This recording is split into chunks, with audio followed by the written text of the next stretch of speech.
Hello everyone, welcome to my channel. Today we are going to explore a vital process that powers life. We will talk about respiration and its two types, aerobic and anaerobic. Respiration is a chemical reaction that occurs inside living cells. It releases energy from glucose. This energy fuels essential biological processes. It comes in two forms, aerobic, which requires oxygen, and anaerobic, which occurs without oxygen.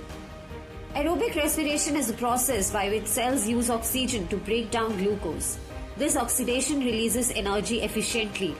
The early steps of respiration occur in the cytoplasm, but the main energy release happens in specialized structures called mitochondria. Glucose plus oxygen gives carbon dioxide and water and energy. This process is highly efficient and produces a large amount of energy that the body can use. But what happens when oxygen runs out? Cells can switch to anaerobic respiration. This process is less efficient but allows life to continue. In humans, it leads to lactic acid buildup in muscles. Certain fungi and plants also use anaerobic respiration to survive in low oxygen environments.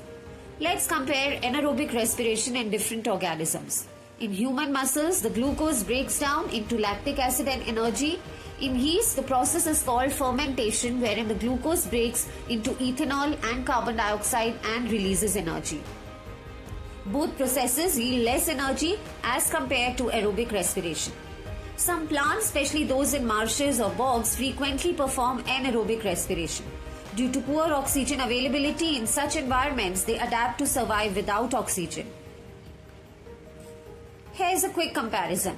Aerobic respiration uses oxygen and fully breaks down glucose, releasing a large amount of energy. Anaerobic respiration does not require oxygen and only partially breaks down glucose, resulting in much less energy. I hope you enjoyed it and learned something from this presentation.